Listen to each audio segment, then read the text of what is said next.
अस्सलाम वालेकुम दोस्तों, अगर आप भी अंबिया कराम, औलिया कराम और सहाबा कराम से मोहब्बत रखते हैं और अपने दिल को सुकून और ईमान ताज़ा करना चाहते हैं, अंबिया कराम और औलिया कराम और सहाबा कराम के वाक़यात को सुनना और देखना चाहते हैं और आप अपने जहन को ताज़ा करना चाहते हैं, तो इस चैनल को सब्सक्राइब करें ताकि भरपूर आप इस चैनल से, इस वीडियो से फ़ायदा उठा सकें। शुक्रिया।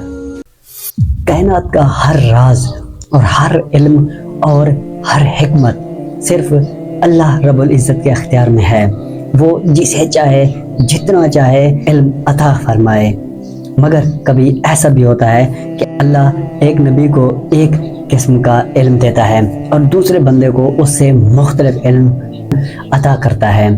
आज हम कुरान मजीद के एक निहायत पुरअसर और फ़िक्र अंगेज़ वाक़े पर गुफ्तगू करेंगे। वो वाक़या जिसमें हज़रत मूसा अलैहिस्सलाम जैसे जलीलुल कद्र नबी दोस्तों हज़रत खिज़र अलैहिस्सलाम से इल्म हासिल करने के लिए सफ़र करते हैं। ये सवाल ये है कि अल्लाह ताला ने हज़रत खिज़र अलैहिस्सलाम को ऐसा ख़ास इल्म क्यों दिया जो हज़रत मूसा अलैहिस्सलाम को नहीं दिया गया? क्या ये फजीलत का फ़र्क था या ज़िम्मेदारी का? आइए कुरान की रोशनी में इस अजीम राज को समझते हैं। हज़रत मूसा अलैहिस्सलाम का मकाम और इल्म। हज़रत मूसा अलैहिस्सलाम बनी इसराइल के अजीम रसूल थे। अल्लाह ताला ने आप अलैहिस्सलाम को तौरात अता फरमाई, शरीयत के कवानीन सिखाए और फ़िरौन जैसे जालिम के मुकाबिल खड़ा किया। एक पूरी कौम की रहनुमाई का फरीज़ा दिया। हज़रत मूसा अलैहिस्सलाम का इल्म शरीयत, अहकाम, हलाल और हराम और अदल पर मुबनी था। आप अलैहिस्सलाम का काम था कि ज़ाहिर के मुताबिक फैसला करें, माशरे में अदल कायम करें, लोगों को अल्लाह के अहकाम पहुँचाएँ। ये वो इल्म था जो हर नबी और हर उम्मत के लिए ज़रूरी होता है। हज़रत खिज़र अलैहिस्सलाम कौन थे? अल्लाह ताला कुरान मजीद में सूरह कहफ में एक ऐसे बंदे का जिक्र करता है जिसे हमने अपनी तरफ से ख़ास इल्म अता किया था। हज़रत खिज़र अलैहिस्सलाम नबी थे या वली, उस पर उलमा का इख्तलाफ है, मगर ये बात मुत्तफ़क़ है कि उनका इल्म बराह रास्त अल्लाह की तरफ से था। ये इल्म ना किताबी था ना ज़ाहिरी कवानीन पर मुबनी, बल्कि ये था इल्म लदनी, यानी ऐसा इल्म जो अल्लाह अपने ख़ास बंदों को बग़ैर किसी वास्ते के अता करता है। हज़रत मूसा अलैहिस्सलाम का इल्म हासिल करने का सफ़र।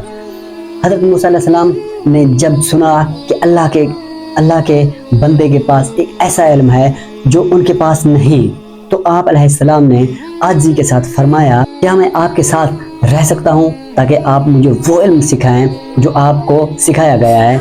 ये मंजर हमें ये सबक देता है कि इल्म चाहे जितना हो, सीखने का जज्बा कभी ख़त्म नहीं होना चाहिए। अल्लाह के नबी भी इल्म के तालिब होते हैं। हज़रत खिज़र अलैहिस्सलाम ने पहले ही तनबीह कर दी कि तुम मेरे साथ सब्र नहीं कर सकोगे। पहला वाक़या कश्ती का नुकसान पहुँचाना। दोनों एक कश्ती में सवार हुए। हज़रत खिज़र अलैहिस्सलाम ने अचानक कश्ती में सुराख कर दिया तो हज़रत मूसा अलैहिस्सलाम चौंक गए, क्या आपने लोगों को गर्क करने के लिए कश्ती तोड़ दी? या हज़रत मूसा अलैहिस्सलाम का इतराज़ बिल्कुल दुरुस्त था, क्योंकि शरीयत के मुताबिक किसी का माल नुकसान पहुँचाना जुल्म है। आगे एक जालिम बादशाह था जो हर सही सालम कश्ती छीन लेता था। कश्ती का नुकसान दरअसल उसे मुकम्मल तबाह से बचाने के लिए था। जो हमें नुकसान लगता है वो कभी कभी रहमत की एक शक्ल होता है। दूसरा वाक़या समझे, बच्चे का कत्ल। खिज़र अलैहिस्सलाम ने एक बच्चे को कत्ल कर दिया। हज़रत मूसा अलैहिस्सलाम रंज में बोल उठे, आपने एक मासूम बच्चे की जान ले ली। शरीयत के लिहाज से ये नाकाबिल कबूल अमल था, मगर अल्लाह का फैसला कुछ और था। वो बच्चा बड़ा होकर अपने वालिदैन को कुफ्र और सरकशी में मुब्तला करने वाला था।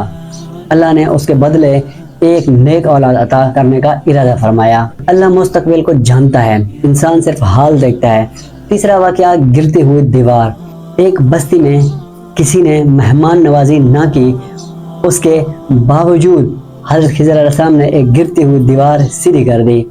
तो हज़रत मूसा अलैहिस्सलाम ने कहा, आप इस पर उजरत ले सकते थे। असल हकीकत, इस दीवार के नीचे 2 यतीम बच्चों का खजाना दफन था।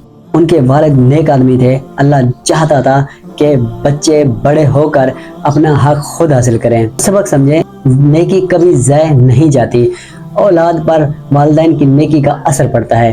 اصل سوال یہ ہے کہ اللہ تعالیٰ نے حضرت خضر علیہ السلام کو خاص علم کیوں دیا جو حضرت موسیٰ علیہ السلام کو نہیں دیا؟ جواب بہت واضح ہے۔ حضرت موسیٰ علیہ السلام کو شریعت کا علم دیا گیا جو ہر ایک کے لیے قابل علم ہے، اور حضرت خضر علیہ السلام کو اللہ کے خفیہ فیصلوں کا علم دیا گیا جو صرف مخصوص حالات اور مخصوص بندوں کے لیے ہوتا ہے۔ یہ برتری نہیں بلکہ ذمہ داریوں کا فرق تھا۔ اگر ہر انسان کو یہ علم دے دیا جاتا تو دنیا کا نظام بگڑ جاتا۔ ہر ظلم کو حکمت کہہ کر جائز ٹھہرایا جاتا۔ یہ واقعہ ہمیں یہ سکھاتا ہے کہ اللہ کے فیصلے ہمیشہ ہماری سمجھ میں نہیں آتے۔ صبر، یقین اور توکل ہی مومن کی اصل طاقت ہے۔ جو ہمیں آج نقصان لگتا ہے وہ کل ہماری نجات بن سکتا ہے۔ اللہ ہمیں اپنے فیصلوں پر راضی رہنے اور اپنی حکمت پر یقین رکھنے کی توفیق عطا فرمائے۔ دوستو، اگر آپ کو یہ ویڈیو اچھی لگی ہے، اگر آپ نے اس ویڈیو سے کچھ سیکھا ہے، پلیز چینل کو سبسکرائب کریں اور اس ویڈیو کو شیئر کر دیں۔